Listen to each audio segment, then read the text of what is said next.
Assalamualaikum warahmatullahi wabarakatuh. Nama saya Herita Suwarni dari UPT SD Negeri 06429 Medan. Saya adalah calon guru penggerak Angkatan 2 dengan fasilitator Bapak Nanang Burhan MPD dan pengajar praktek Ibu Yanti Masni SPD AUD MPSI. Saya akan menyampaikan demonstrasi kontekstual praktek coaching dalam komunitas sekolah saya.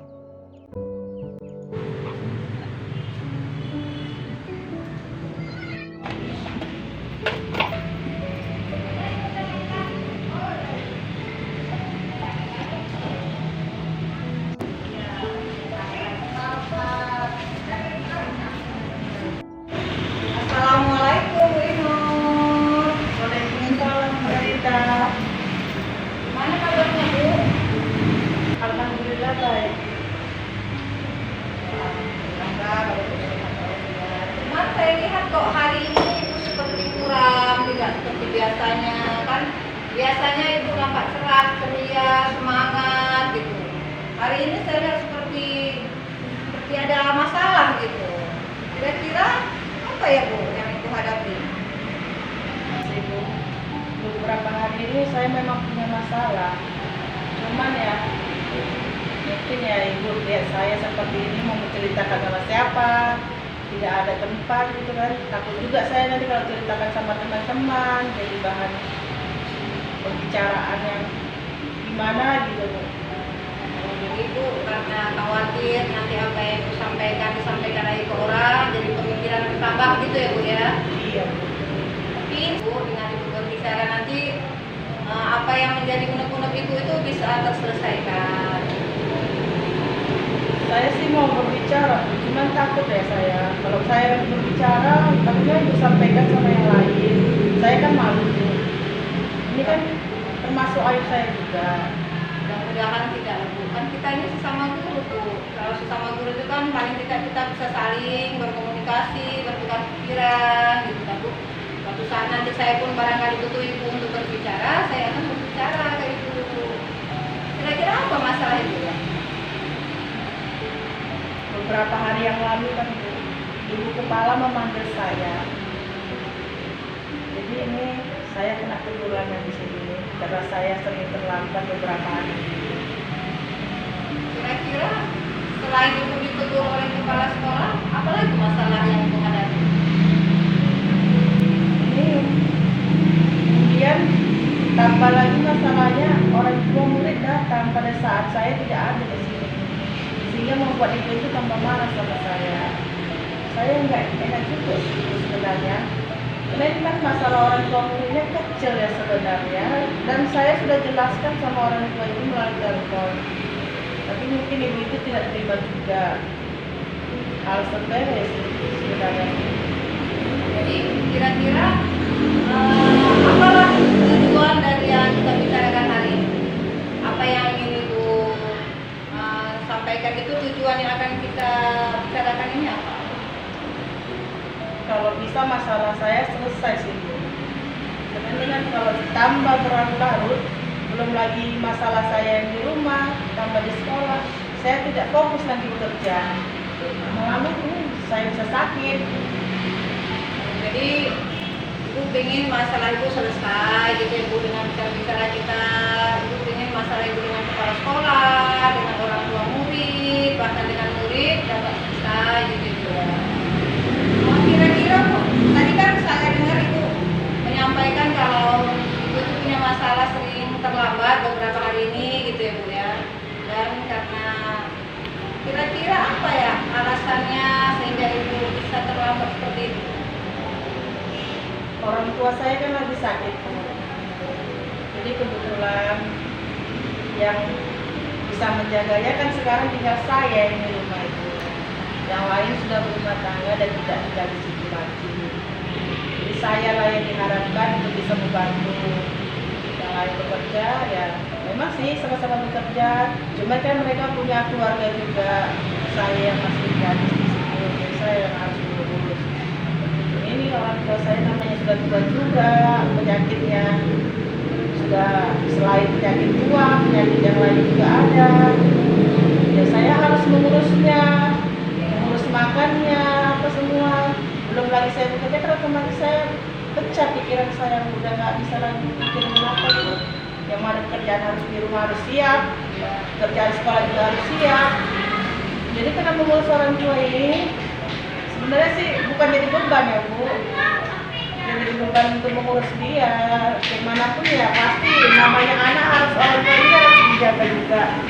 Jadi saya harus masak juga di rumah sebelum berangkat sekolah, saya juga harus bisa dia makan. Kan saya nggak mungkin berangkat sekolah langsung pergi aja tanpa mengurus makannya dulu, mengasih obat dulu, kan harus seperti itu kan Bu. Belum lagi pekerjaan rumah lainnya, kan masih Ibu tahu sendiri lah pekerjaan kita kalau udah namanya perempuan gimana kan Bu. Berarti Ibu anak yang soleh lah ya Bu ya. Dengan Ibu, saya dengar tadi Ibu mengutamakan orang tua. Jadi kira-kira Ibu ya, apa yang bisa Ibu lakukan supaya Ibu tidak terlambat lagi datang ke sekolah? Dulu sih saya tidak terlambat ya Bu. Enggak, dulu saya bangunnya sebelum subuh saya sudah bangun. Cuman selama orang tua saya sakit ini, malam itu kan kadang kambuh sakitnya. Jadi malam ini terganggu lah tidur saya. Jadi bolak-balik terbangun sehingga membuat saya telat bangunnya. Dan biasanya tadi bangun sebelum subuh, ini bangun setelah subuh. Belum lagi harus masak apa gitu kan. Dan ini semua aku. Jadi saya pun bingung sih sebenarnya apa yang harus saya lakukan. Berarti intinya kalau selama ini kan Ibu bangun subuh ataupun sebelum subuh gitu ya Bu ya.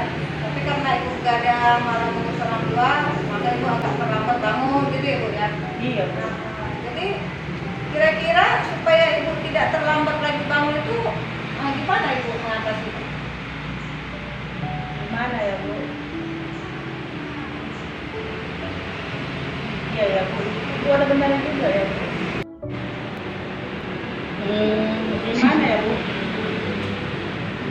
Oh iya ya, saya juga punya handphone ya. Saya pasang alarm saja. Jadi dengan pasang alarm kan otomatis saya bisa bangun cepat. Maksudnya Ibu akan memasang alarm. Sudah bisa mengatur waktu itu sehingga Ibu tidak terlambat lagi bangun gitu maksud Ibu ya? Iya, di situ di handphone. Itulah gunanya handphone, jangan hanya untuk chat aja. Iya benar Ibu. Jadi kita punya HP itu kan banyak aplikasinya, bisa kita manfaatkan, bisa seperti tadi alarm atau hal-hal lain yang lebih bermanfaat gitu ya Bu ya. Iya. Jadi selain misalnya kan tadi Ibu solusinya itu kan misalnya memasang alarm gitu. Apa masih ada cara lain yang bisa Ibu manfaatkan, Ibu lakukan supaya Ibu tidak terlambat lagi bangun? Gimana ya Bu? Iya, ada juga ya cara yang lain. Saya bisa kerjakan pekerjaan rumah saya waktu di malam hari, ya misalnya dengan cuci piring malam hari, kemudian saya siapkan bahan makanan yang untuk dimasak di malam harinya, sehingga besok paginya saat saya bangun sebelum subuh saya bisa masak di situ lebih cepat. Ya betul itu yang Ibu bilang, berarti Ibu katakan tadi dengan pengelolaan waktu berarti ya Bu ya. Iya, kembali lagi sih saya semua waktu saya dengan baik. Ya, apalagi tadi saya dengarkan Ibu akan mengatur waktu di malam hari sebelum Ibu tidur, Ibu akan menyicil istilahnya ya, menyicil beberapa pekerjaan di malam hari, Ibu menyiapkan sesuatu, kemudian nanti besok pagi di subuh Ibu bisa melanjutkan pekerjaan itu sehingga Ibu tidak terlambat lagi gitu ya. Iya.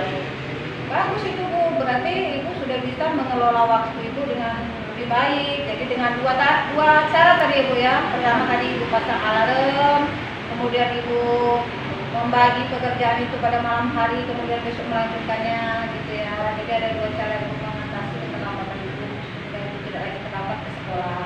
Kalau Ibu tidak bertanya seperti itu, saya mungkin tidak tahu jawabannya. Mungkin karena ada masalah yang begitu berat sehingga membuat saya tidak bisa berpikir gitu. Terima kasih lah Ibu bertanya seperti itu. Jadi membuat pemikiran saya jadi terbuka.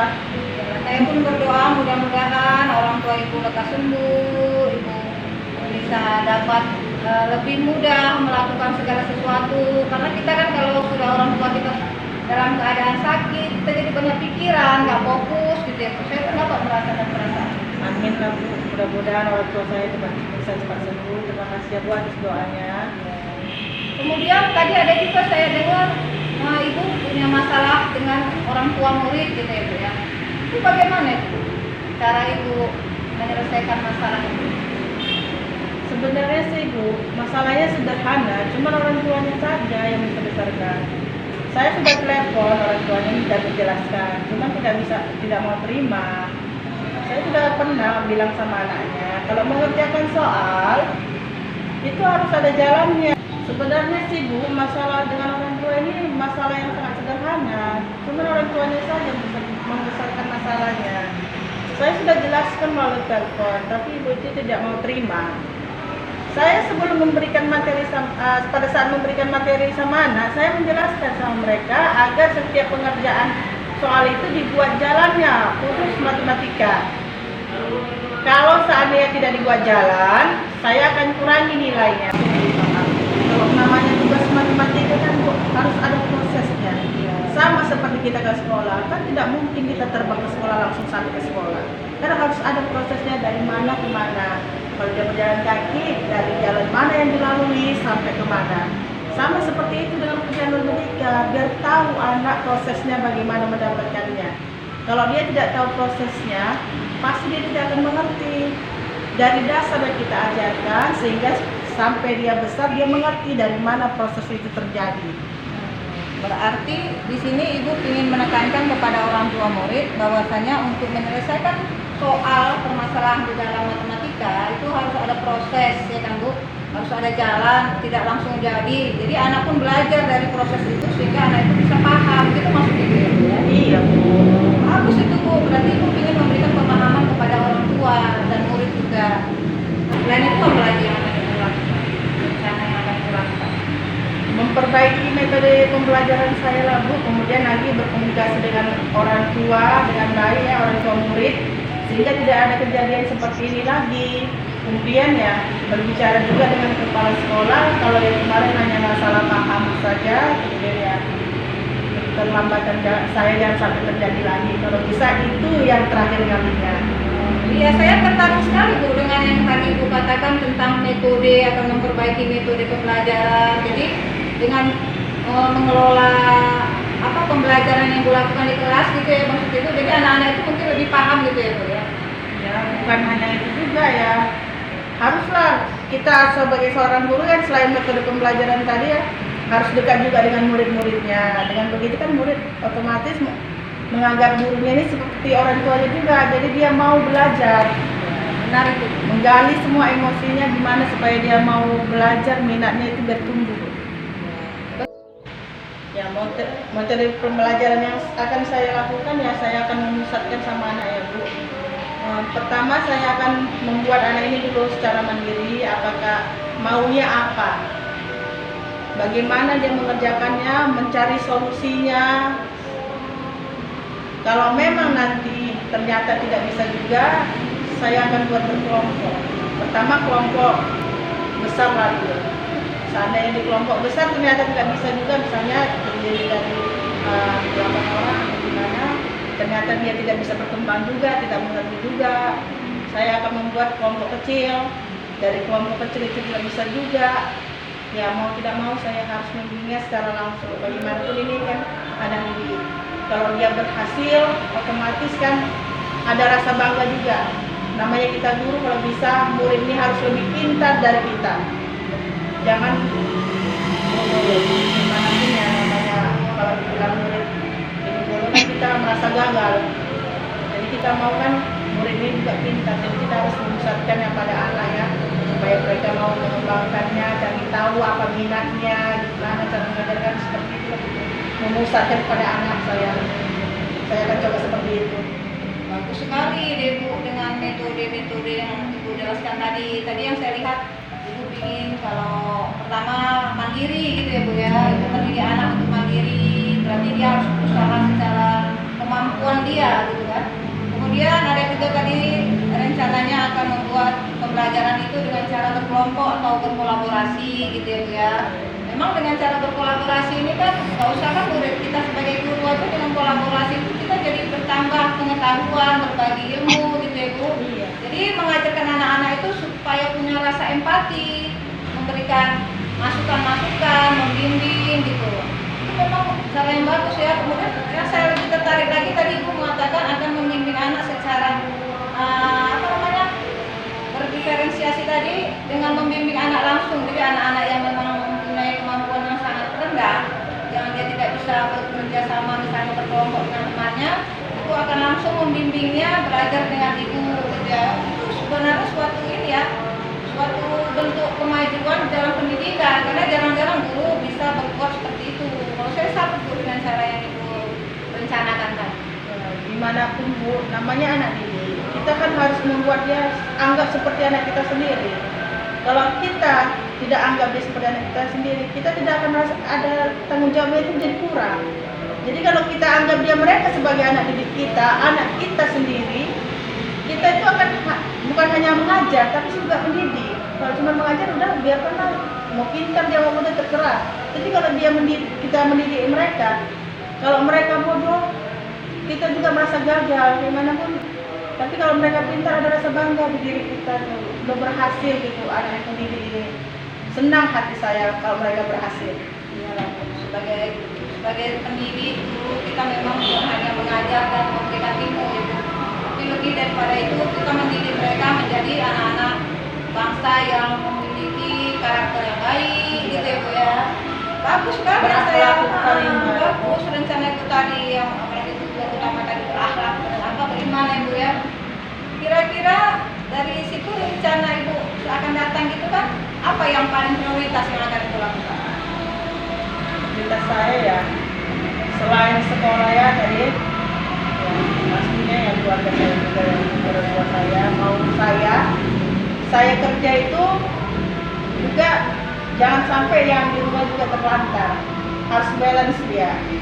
Nah, jadi mau saya dua-duanya berjalan dengan baik, hubungan saya dengan keluarga saya baik, dengan di sekolah juga dengan tempat sekolah baik, dengan orang tua juga baik, dengan siswa baik, dengan terutama dengan rekan sejawat juga baik ya. Prioritas yang utama memang kita bekerja untuk keluarga dan keluarga pun bisa kita dukung, pekerjaan pun bisa kita handle dengan baik. Itu memang salah satu cara kita mengelola waktu ya Bu ya, memberikan perhatian kepada keluarga, memberi perhatian kepada pekerjaan kita, karena kita juga bertanggung jawab untuk mendidik anak bangsa gitu ya Bu ya. Dan kita pun juga harus jadi anak yang berbakti kepada orang tua. Itu memang sesuatu yang memang harus kita pegang teguh lah di dalam hidup ini. Bahwasanya kita seperti ini pun karena orang tua gitu ya. Iya, jadi harus bisa mengelola waktu dengan baik. Jangan lagi terjadi seperti yang kemarin. Malu saya. Memang gitulah Bu, kadang-kadang kita memang ada masalah, kita harus langsung juga berusaha untuk mencari penyelesaiannya gitu ya. Terus yang ingin saya tanya gitu lah Bu ya, kalau misalnya tadi kan Ibu telah menyampaikan rencana-rencana Ibu dengan cara bicara dengan kepala sekolah, orang tua murid, kemudian memperbaiki metode untuk strategi pengajaran yang dilakukan kepada murid. Kira-kira bagaimana Ibu ataupun siapa yang akan Ibu ajak kerjasama dalam rencana-rencana yang telah Ibu susun tadi? Pastinya perangkat sekolah dulu ya. Perangkat sekolah yang pertama itu kan kepala sekolah. Kalau tidak ada dukungan dari kepala sekolah, otomatis saya pun tidak bisa bekerja dengan baik. Ya, dengan adanya kepala sekolah ini, dia pastinya kepala sekolah menyediakan sarana dengan baik, prasarananya. Kalau mereka sudah lengkap, otomatis saya mengajarkan kepada siswa itu kan enak. Yang kedua ya, para guru. Tentunya dengan beginilah, tadi saya sudah bingung lah gimana, udah sedih saya dari itu. Dengan adanya Ibu bertanya seperti ini, jadi saya semangat lagi. Seperti itulah mau saya teman baik atau gimana gitu. Kemudian yang ketiga, orang tua. Pokoknya orang tua ini jangan langsung jumpai kepala sekolah, berbicara dulu dengan gurunya. Dimanapun keadaan anak di kelas itu kan pastinya duluan tahu gurunya, bukan kepala sekolah. Kan mau saya orang tua juga bersama dengan baik dengan gurunya. Kemudian yang terakhir itu siswa ini.